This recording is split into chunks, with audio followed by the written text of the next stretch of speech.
Crash course के लिए straight line में थर्ड लेक्चर है मेरा, और आज जो हम क्रैश कोर्स में स्ट्रेट लाइन के लिए पढ़ रहे हैं that is pair of straight lines. एक बहुत ही ज़्यादा इम्पॉर्टेंट टॉपिक है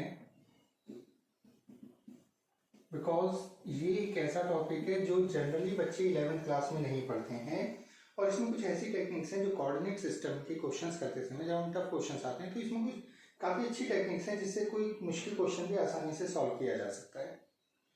पहले तो बात करते हैं कि पेयर ऑफ स्ट्रेट लाइन का मतलब क्या है। पेयर ऑफ स्ट्रेट लाइन का सिंपल सा मतलब होता है दो लाइनों की combined equation.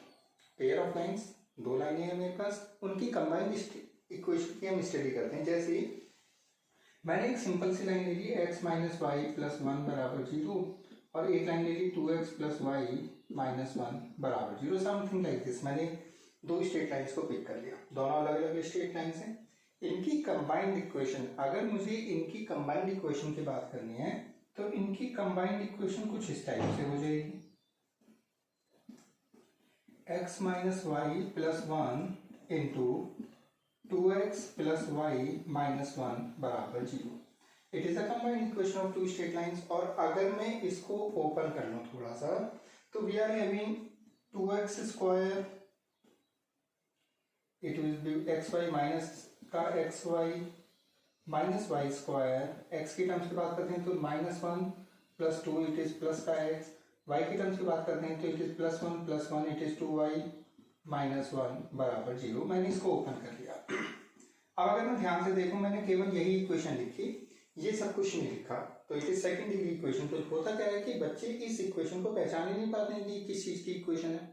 Second degree curve है, सेकंड डिग्री कर्व, हालांकि आप सब 12 पास बच्चे हैं तो सेकंड डिग्री कर्व के बारे में सबने सर्कल पढ़ा है। सेकंड डिग्री का कर्व होता है पैराबोला, इलिप्स, हाइपरबोला, ये सब सेकंड डिग्री के ही कर्व होते हैं। तो अगर मैंने डायरेक्टली इस इक्वेशन को लिखा, अभी तो मुझे मालूम है कि किसको सॉल्व करके आया, लेकिन अगर मैं ये कुछ पार्ट नहीं लिखता हूँ और डायरेक्ट इसको लिख देता हूँ तो ये सेकंड डिग्री का कर्व है, और मैक्सिमम बच्चे इसको आइडेंटिफाई नहीं कर पाते हैं कि ये क्या चीज है। तो सबसे पहली चीज हम ये देख लेते हैं, किसी भी सेकंड डिग्री कर्व को पहचानना कि कोई भी सेकंड डिग्री कर्व है वो किस चीज को रिप्रेजेंट करता है। ऑलवेज रिमेंबर, हमारे पास सेकंड डिग्री की एक जनरल इक्वेशन होती है, general equation of second degree.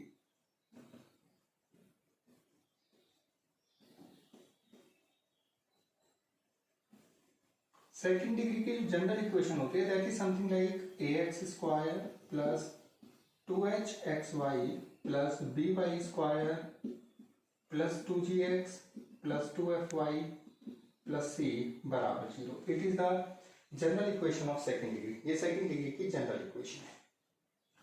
Second degree का कोई भी कर्व अगर मुझे आइडेंटिफाई करना है, उसने ये लाइन लिख के दी और मुझे चेक करना है कि किस चीज को रिप्रेजेंट कर रहा है, तो सेकंड डिग्री का जो जनरल इक्वेशन होती है, हमें गिवन इक्वेशन को हम इससे कंपेयर कराते हैं। मुझे इस कर्व को आइडेंटिफाई करना है कौन सा कर्व है, तो किसी भी सेकंड डिग्री के कर्व को आइडेंटिफाई करने के लिए मैं क्या करता हूं, मैं सबसे पहले इसको इस वाली लाइन से कंपेयर कराता हूं जनरल इक्वेशन से।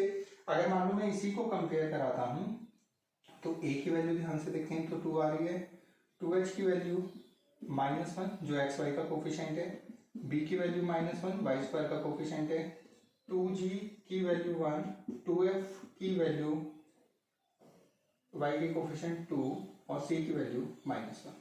कोई भी इक्वेशन हो, सेकंड डिग्री की इक्वेशन कोई सा भी कर्व हो, अगर मुझे नहीं मालूम कि वो किस चीज को रिप्रेजेंट कर रहा है और आइडेंटिफाई करना है, तो मैं सबसे पहले क्या करूंगा, उस सेकंड डिग्री के कर्व को अपने जनरल इक्वेशन से कंपेयर कराऊंगा। वी गेट दिस, हमारे पास ये सारे के सारे कोफिशिएंट्स कलेक्ट हो जाते हैं। अगर ये सारे कोफिशिएंट्स कलेक्ट हो जाते हैं तो उसके बाद मैं कैलकुलेट करता हूं डेल्टा की वैल्यू। डेल्टा की वैल्यू होती है abc plus 2fgh minus af square minus bg square minus ch square. सारी वैल्यूज हैं मेरे पास, मैं यहां से डेल्टा कैलकुलेट कर सकता हूं। पास होगा ये, जिस भी सेकेंड डिग्री के कर्व को मुझे आइडेंटिफाई करना है कि किस चीज की इक्वेशन है, उस सेकेंड डिग्री के कर्व को मैं अपनी जनरल इक्वेशन से कंपेयर कराऊंगा। मेरे पास सारे कोफिशिएंट्स की वैल्यू आ जाएगी और उसके बाद मैं एक डेल्टा कैलकुलेट करूंगा। डेल्टा कैलकुलेट करने के बाद हमारे पास हम यहाँ से आइडेंटिफाई कर सकते हैं कौन सा कर्व है। अगर डेल्टा की वैल्यू 0 आ गई, हो सकता है कि मैंने इसको सॉल्व किया ये 0 आ जाए, देन जो सेकेंड डिग्री की इक्वेशन है that represents pair of straight line. वो एक पेयर ऑफ स्ट्रेट लाइन को रिप्रेजेंट करती है। कब? जब डेल्टा की वैल्यू 0 आती है। इस डेल्टा की वैल्यू, सारे कोफिशिएंट्स हैं मेरे पास, ये सारे कोफिशिएंट वैल्यू में यहाँ पे रख के देख लेंगे। मैं अभी तो फिलहाल नहीं इसको रिप्लेस करा रहा हूँ, बट हम इसको यहाँ पे रखते हैं तो we can find out the value of delta. हमारे पास डेल्टा की वैल्यू आ जाती है। तो हम अगर डेल्टा की वैल्यू 0 आती है then the equation represents a pair of straight line. लेकिन अगर डेल्टा की वैल्यू 0 नहीं आती है, delta is not equal to 0, हो सकता है कुछ भी वैल्यू है, तो it would represents a circle अगर a इक्वल टू बी होगा और h 0 होगा। यानी कि सेकेंड डिग्री की इक्वेशन जो है वो एक सर्कल को रिप्रेजेंट करेगी। कब रिप्रेजेंट करेगी? अगर डेल्टा तो 0 है नहीं, सबसे पहले तो डेल्टा ही चेक करना है। अगर डेल्टा 0 हो गया तो बात ही खत्म होगी, वो पेयर ऑफ लाइन है। अगर डेल्टा 0 नहीं है तो सर्कल को रिप्रेजेंट करेगी अगर a और b बराबर हैं और h 0 है। It would represents A parabola अगर h स्क्वायर की वैल्यू a b के बराबर है। It would represents an ellipse अगर h स्क्वायर की value less than a b है, और it would represents an hyperbola अगर h स्क्वायर की value greater than a b है। लेकिन ये सारी चीजें जो हैं ये तभी एप्लीकेबल हैं जब डेल्टा 0 नहीं है। अगर डेल्टा 0 आ जाता है तब तो मेरे पास बात ही खत्म हो जाती है, तब तो हमें कुछ नहीं करना है। अगर डेल्टा 0 आ गया तो बात खत्म, हमारी इक्वेशन जो है वो पेयर ऑफ लाइन है। लेकिन अगर डेल्टा 0 नहीं आया, हम तब की बात कर रहे हैं, उस केस में ये सारे कर्व रिप्रेजेंटेड होंगे अगर ये इनमें से जो भी कंडीशंस एग्जिस्ट करती हैं। तो आई थिंक इस इतना जानने के बाद हम कोई भी सेकेंड डिग्री की इक्वेशन वो आपको प्रोवाइड करता है, उसके बेस पर हम ये तो पता लगा ही सकते हैं कि जो सेकेंड डिग्री का कर्व वो हमें लिख कर दे रहा है वो कर्व किस चीज को रिप्रेजेंट करता है। तो अभी तो हम ये मान के चल रहे हैं कि जो हमारे पास सेकेंड डिग्री का कर्व है वो एक पेयर ऑफ स्ट्रेट लाइन है और उसमें डेल्टा 0 आ रहा है। इसके ऊपर बेस्ड एक बिल्कुल आसान सा क्वेश्चन जो एग्जाम में आता है,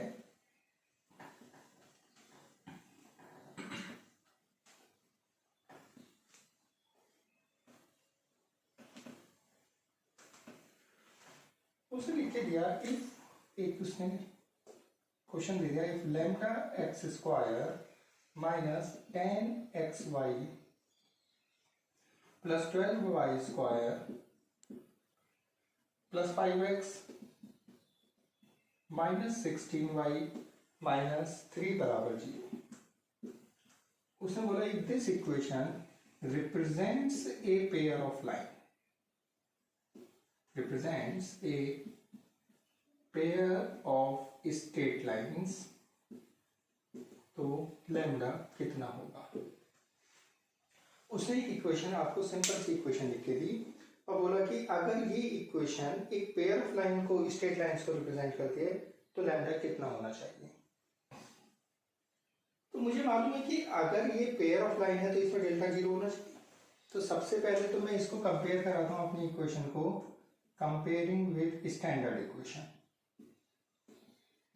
और स्टैंडर्ड इक्वेशन मेरी है ax square plus 2hxy plus by square plus 2gx 2fy plus c बराबर 0। अपनी इक्वेशन को मैंने इस गिवन इक्वेशन को यहाँ से कंपेयर कराया। वी आर हैविंग a की वैल्यू लैम्डा के बराबर, 2h की वैल्यू माइनस 10 के बराबर, b की वैल्यू 12 के बराबर, 2g is 5, 2f is minus 16 and c is minus 3। if pair of lines तो मैंने इसमें डेल्टा को क्या करा दिया, 0 करा दिया, क्योंकि वो लिख के देगा कि ये पेयर ऑफ लाइन को रिप्रेजेंट करती है। तो सीधी सी बात है कि डेल्टा की वैल्यू 0 होनी चाहिए मेरे पास। अगर डेल्टा की वैल्यू 0 आती है तो मैंने इसमें वैल्यूज को, डेल्टा का मतलब हो गया abc plus 2fgh minus af square minus bg square minus ch square की वैल्यू को 0 के बराबर।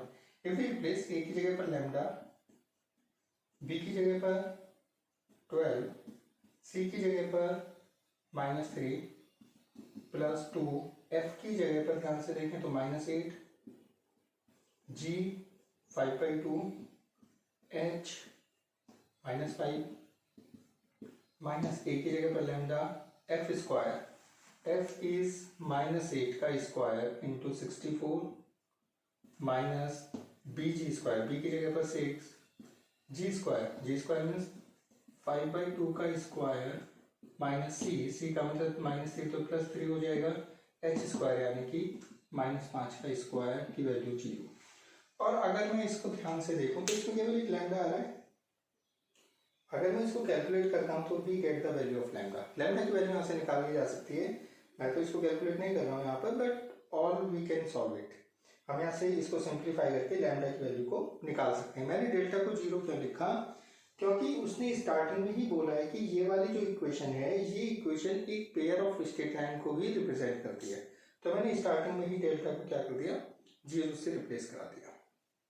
अब बात करते हैं इसमें, ये तो रही बात की सेकेंड डिग्री। अभी तक हम केवल ये, अभी तक जितना भी हमने पढ़ा उससे हम केवल ये आइडेंटिफाई कर सकते हैं कि अगर कोई भी सेकेंड डिग्री का कर्व है, हम उसको आइडेंटिफाई कर सकते हैं वो किस चीज को रिप्रेजेंट कर रहा है। और सेकंड हम ये निकाल सकते हैं कि अगर कोई भी सेकेंड डिग्री का कर्व है, अगर वो पेयर ऑफ स्ट्रेट लाइन को रिप्रेजेंट करता है तो he gives you some lambda here, उसमें एक लैम्डा को छोड़ देता है, तो हम उसकी वैल्यू को इवैल्यूएट कर सकते हैं। नेक्स्ट, अगर मैं एक इक्वेशन ले लेता हूं, वैसे अगर हम इसको यहां से सॉल्व करते हैं तो we get lambda equal to 2 from here. मैंने क्या किया, हम इसको आगे पढ़ रहे हैं थोड़ा सा, हम ये वाला क्वेश्चन सॉल्व कर सकते हैं। मैंने इसी क्वेश्चन को पिक कर लिया।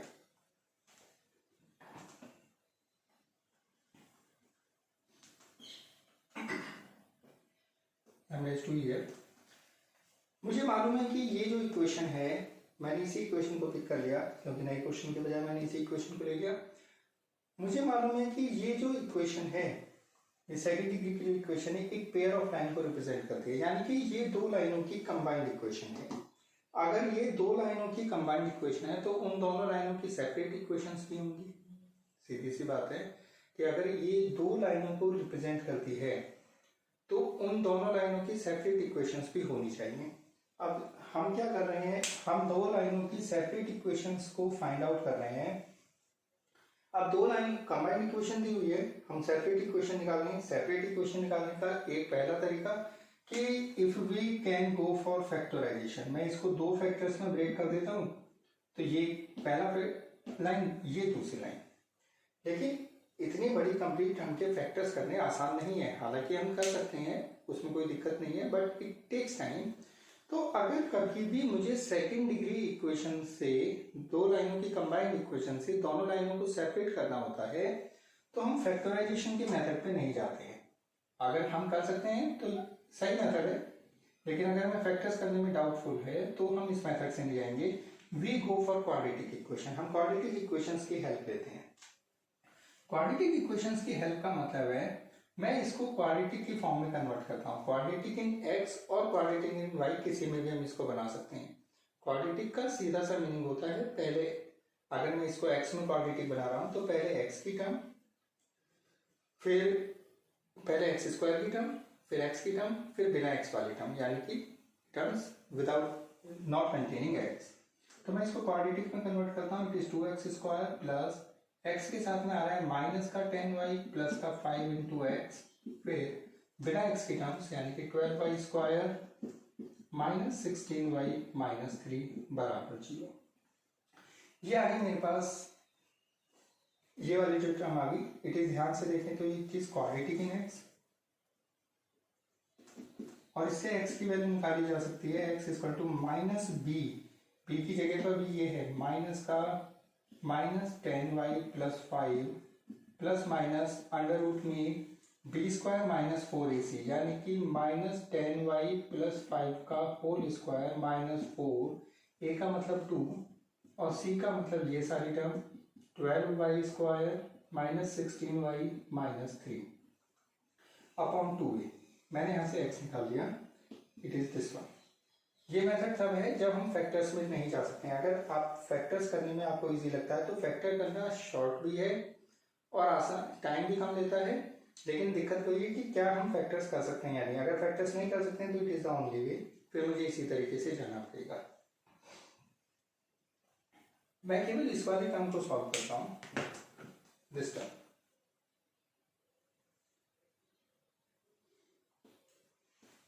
तो ये वाली जो स्क्वायर रूट वाली वैल्यू है, दिस वाई वैल्यू, ये आ जाती है मेरे पास 100y square plus 25 minus 100y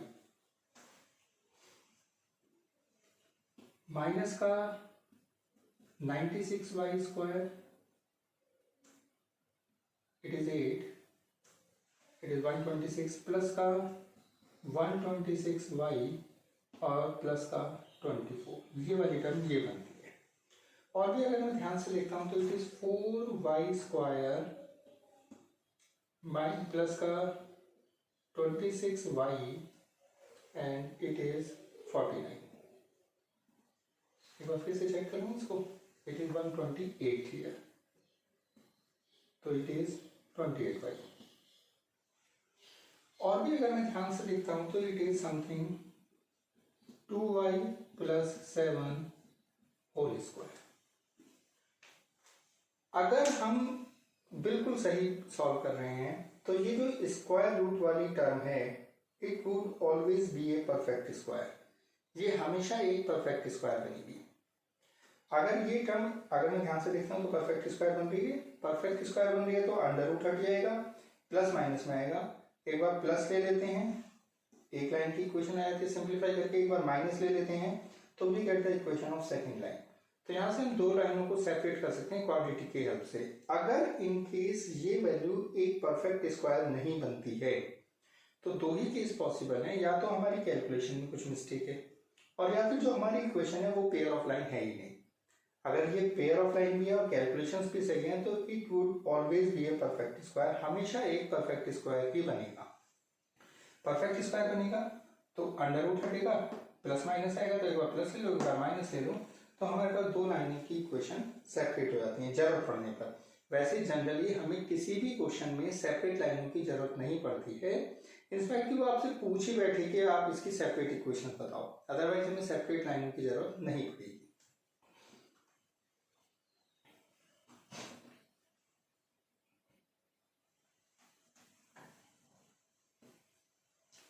next part पे आते हैं। अब अगर ये एक पेयर ऑफ लाइन है,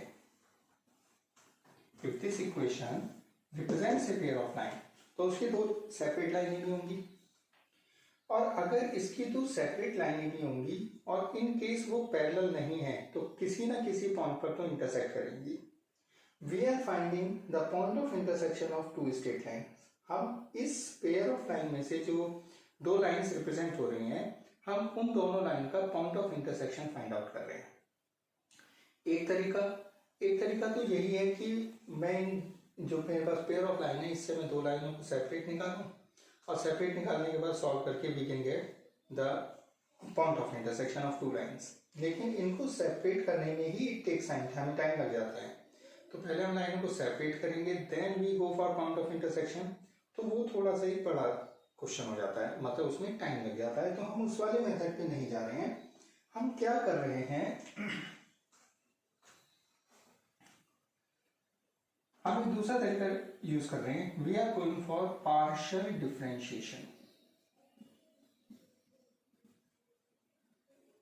हम इस वाले तरीके से we are going for partial differentiation. क्या कहता है, डिफरेंशिएट करना सभी को आता है, लेकिन हम जब डिफरेंशिएट करते हैं अपने 12th के मेथड्स में, तो जब y को डिफरेंशिएट करते हैं तो we get dy by dx, हम dy by dx जैसे कुछ टर्म लिखते हैं। लेकिन पार्शियल डिफरेंशिएशन सेज कि हम जिस वेरिएबल की रेस्पेक्ट में डिफरेंशिएट कर रहे हैं, मान लो मैं इस पूरी इक्वेशन को x की रेस्पेक्ट में डिफरेंशिएट कर रहा हूँ, तो पार्शियल डिफरेंशिएट सेज कि x की रेस्पेक्ट में अगर मैं इसको डिफरेंशिएट कर रहा हूँ तो x को छोड़कर बाकी सारा कांस्टेंट है, चाहे वो y हो, z हो, कुछ भी चीज हो।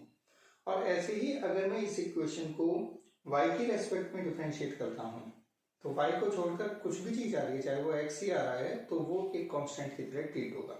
It is partial differentiation. तो मैंने क्या किया, मैंने इस वाले टर्म को पार्शियल डिफरेंशिएट किया। एक बार मैं इस वाले टर्म को पार्शियल डिफरेंशिएट करता हूँ x की रेस्पेक्ट में, कैसे करेंगे? अगर मैं इसको x की रेस्पेक्ट में डिफरेंशिएट करता हूँ तो ध्यान से देखते हैं, ये वाली जो टर्म आती है इट इज 4x, ये आती है माइनस का 10y, ये आती है 0, x के रेस्पेक्ट में करते हैं कांस्टेंट है, ये आता है प्लस का 5, ये 0, ये 0, ये 0, तो एक तो ये बना मेरे पास। मैंने इसको क्या किया है, पार्शियल डिफरेंशिएट किया है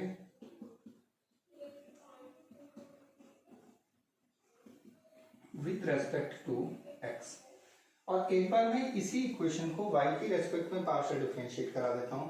अगर मैं इस इक्वेशन को y की रेस्पेक्ट में पार्शियल डिफरेंशिएट कराता हूं तो पहली टर्म बिकम्स 0, y की रेस्पेक्ट में करा रहे हैं, सेकंड टर्म बिकम्स माइनस का 10x, दिस टर्म प्लस का 24y, this term 0, it is minus का 16 बराबर 0।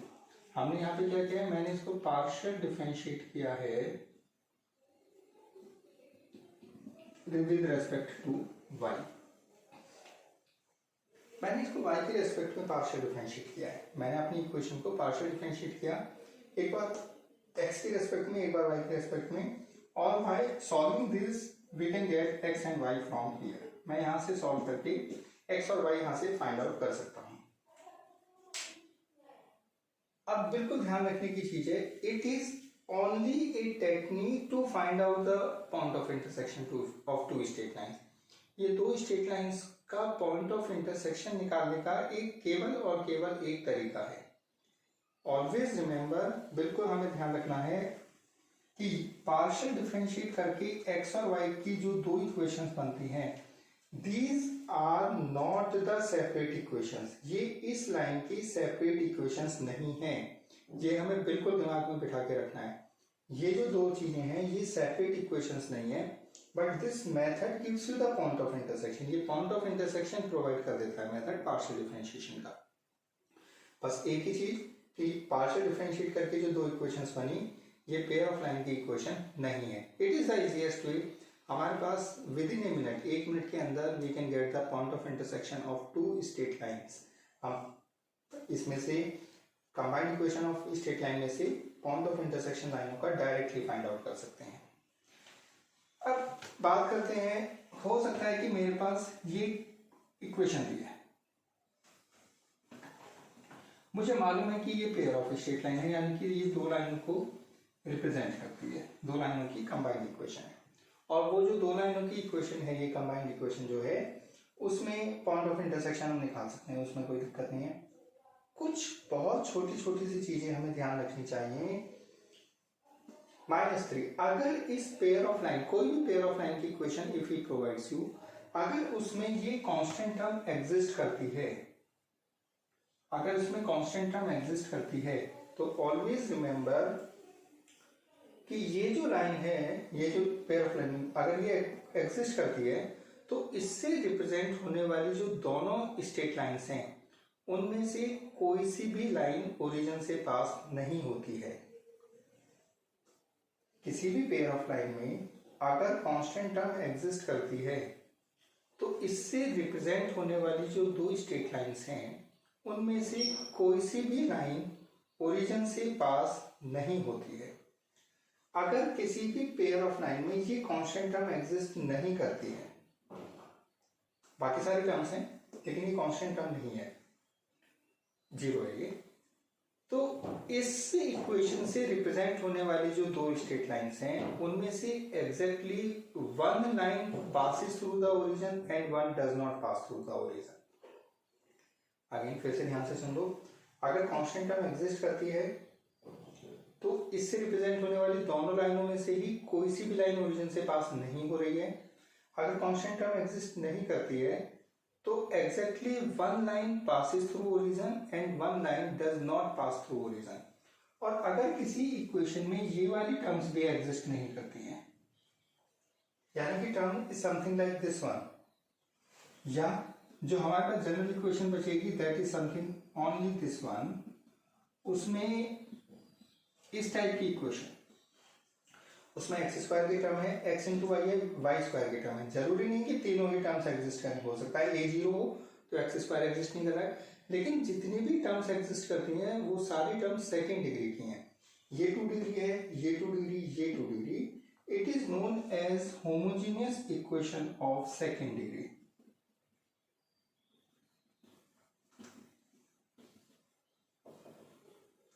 ये सेकंड डिग्री की होमोजेनियस इक्वेशन होती है। और कोई भी ऐसी इक्वेशन अगर होती है जो कि होमोजेनियस इक्वेशन है सेकंड डिग्री की, तो हमें बिल्कुल ज्यादा सोचने की जरूरत नहीं है।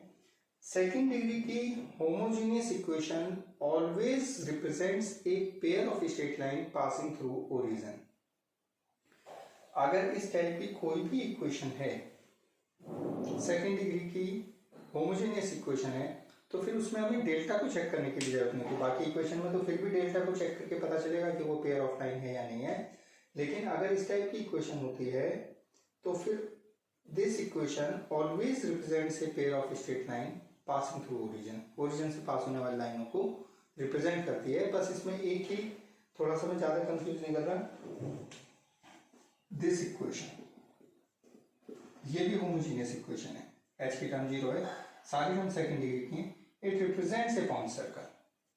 इसके अलावा जितनी भी इक्वेशन होंगी homogeneous equation of second degree, बिल्कुल सोचना नहीं है, वो हमेशा और हमेशा दो स्ट्रेट लाइंस को रिप्रेजेंट करेंगे और दोनों ही लाइनें ओरिजिन से पास होंगी अगर रियल लाइंस हैं तो।